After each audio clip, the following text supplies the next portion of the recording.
प्रिय आत्मीय दाजुभाइ दिदीबहिनीहरू, हामी नेपालीहरूको घर आँगनमा नयाँ वर्ष 2082 आइपुगेको छ।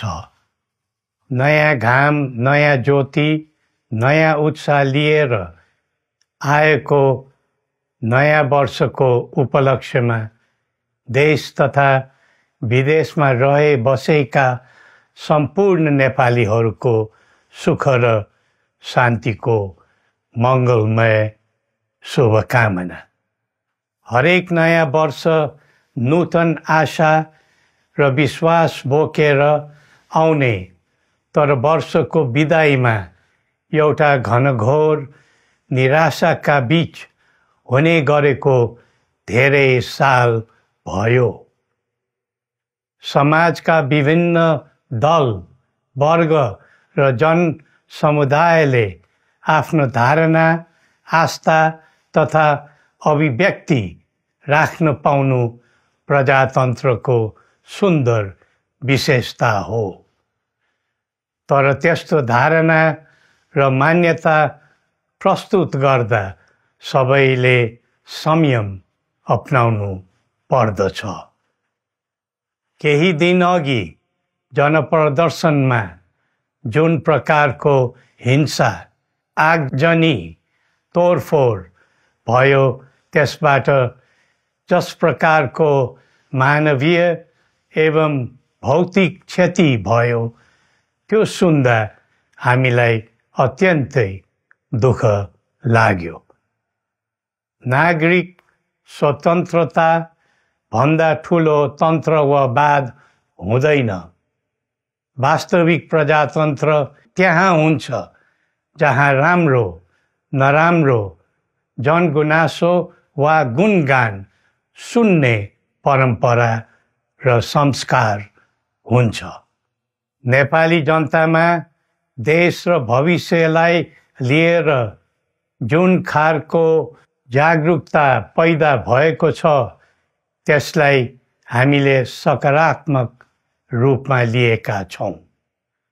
वास्तवमा नेपाली जनतामा रहेको देशभक्तिपूर्ण भावना विश्वमै अनुकरणीय र अनुसरणीय छ। देशलाई विद्यमान जटिलताबाट मुक्त गराई शान्त, स्थिर र समृद्ध मुलुक बनाउने जागरुकता जुन पैदा भएको छ, नयाँ वर्ष 2082 मा नेपाली जनताको चाहना अनुसारको परिणाम हासिल हुने विश्वास थपिएको छ। मुलुकमा व्याप्त अशान्ति, अराजकता, निराशा र असन्तुष्टिबाट आम नेपालीलाई मुक्त गर्न नेपालको राज संस्थाले जहिले पनि योगदान पुर्याउँदै आएको विदितै छ। राष्ट्रियता र प्रजातन्त्रलाई मूल कार्य मान्दै जनभावना बमोजिम चल्ने बहुदलीय प्रजातन्त्र र संवैधानिक राज संस्थाको परम्परामा हाम्रो मान्यता रही आएको छ। वर्तमानमा बदलिँदो जनचाहनाको पनि कदर गरी राज्य शक्तिको स्रोत जनता नै हुन् भन्ने मन्जुरी सदैव स्थापित हुनु पर्दछ। राष्ट्र निर्माता श्री 5 बरामहाराज धीराजको दिव्य उपदेशलाई नै अबको राज्य सत्ताको मूल मन्त्र सोच्नुमा के होला? सन्तुलित कूटनैतिक सम्बन्ध र आत्मनिर्भर नेपालको परिकल्पना नै पृथ्वी पथको मूल सार हो। यही नै राजनीतिको मूलधार हुनु पर्ने हो। विश्वको बदलिँदो परिस्थितिलाई मनन गर्दै विश्वव्यापीकरण र स्वतन्त्र व्यापारका आधारहरूलाई चुनौतीको रूपमा लिँदै चरम आर्थिक मन्दी भोग्नु परिरहेको अहिलेको सन्दर्भमा नेपाल जस्ता विकासोन्मुख देशले आत्मनिर्भर अर्थतन्त्र निर्माणको कार्यमा अर्जुन दृष्टि लगाउनु पर्ने समय आएको छ। स्वदेशी स्रोत साधनको प्रयोगले स्वदेशमै उत्पादन गरी स्वदेशमै खपत गर्दै आन्तरिक अर्थतन्त्रको चक्रभित्रबाटै मुलुकको समग्र अर्थतन्त्र आत्मनिर्भर र चलायमान गराउनु पर्ने विश्व परिवेश निर्माण हुँदैछ भन्ने सङ्केतहरू देखा परिरहेका छन्। विश्वकै उत्कृष्ट यो भूमिमा बाँच्न समेत गाह्रो हुने स्थिति पैदा भएपछि बढ्दो युवा पलायनलाई रोकी युवा शक्तिको श्रम र सिपलाई स्वदेशमै उच्च उपयोग गर्नु पर्दछ।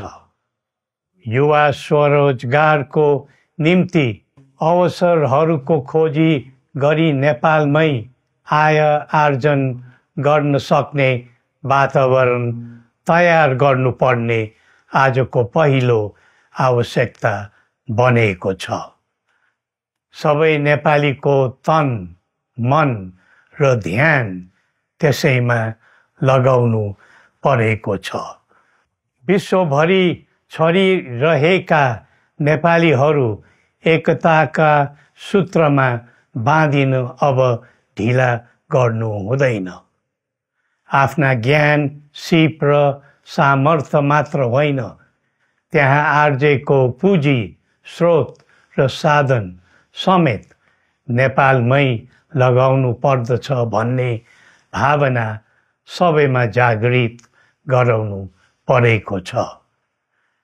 प्रकृतिले दिएको स्वर्ग जस्तै सुन्दर हिमवत् खण्ड नेपाल सिँगार्न र विकासको बिकुल फुक्न कसरी लाग्ने र लगाउने स्वदेश फर्क स्वदेश नै स्वर्ग भन्ने अभियान चलाउनु पर्ने आजको आवश्यकता भएको छ।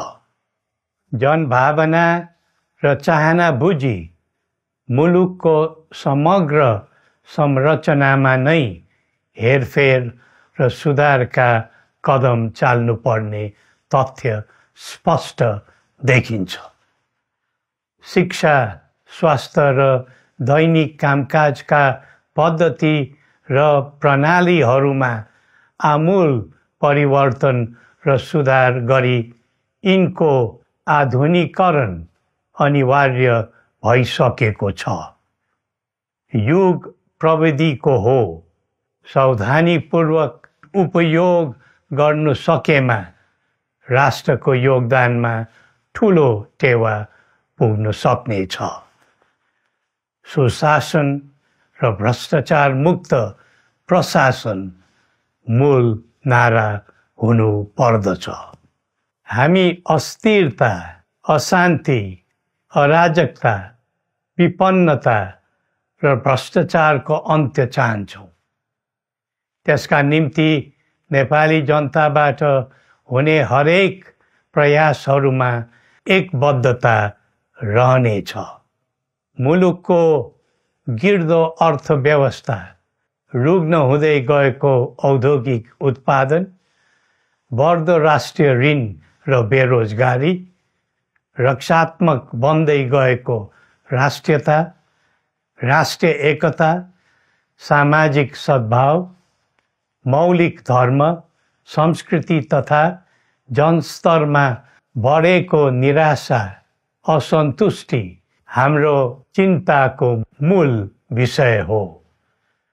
नागरिक पलायनसँगै पुँजी पलायन, भ्रष्टाचार र व्यथिति देशले थाम्नै नसक्ने स्तरमा झाँगिएको छ। यो स्थितिमा नयाँ वर्षलाई उपलब्धिमूलक बनाउनु हामी सबै नेपालीको सामूहिक र एकताबद्ध प्रयास अपरिहार्य भएको छ।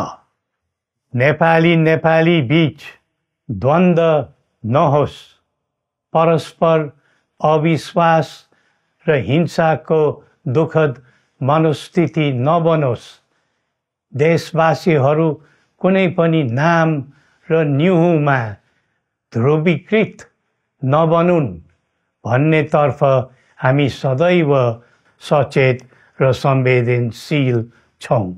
नेपालीको एकतामा नै नेपालको भविष्य निहित रहेको यथार्थलाई हामीले आत्मसात गरेका छौँ। सबैले यही वास्तविकतालाई आत्मबोध गर्नुपर्दछ भन्ने ठान्दछौँ। हाम्रा आह्वान हामी कसैको निजी स्वार्थपूर्तिका निमित्त होइन, कुनै खालको सैद्धान्तिकवाद वा विचारको होइन।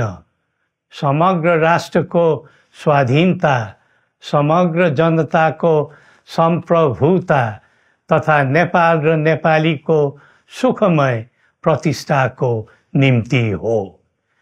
आफ्नै प्रकारको अग्रणी राष्ट्र हामीले नै बनाउने हो अनि आफ्नो स्वतः र अस्तित्व हामी आफैले उठाउने हो।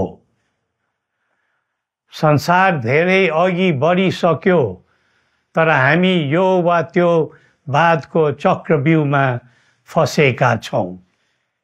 नेपाल आमालाई केन्द्रमा राखेर हाम्रा विचार बन्नुपर्छ, हाम्रा कदम चल्नुपर्छ।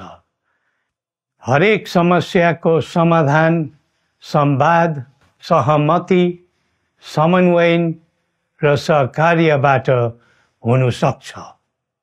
आगामी वर्ष नेपाली इतिहासको स्मरणीय र सुनौलो सम्झना बन्नुपर्छ र बनाउनु सकिन्छ भन्ने विश्वास हामीले लिएका छौँ।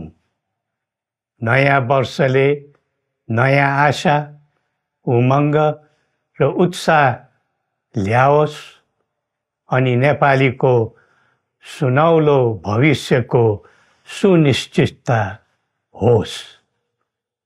श्री पशुपतिनाथले हामी सबैको कल्याण गरून्। जय नेपाल।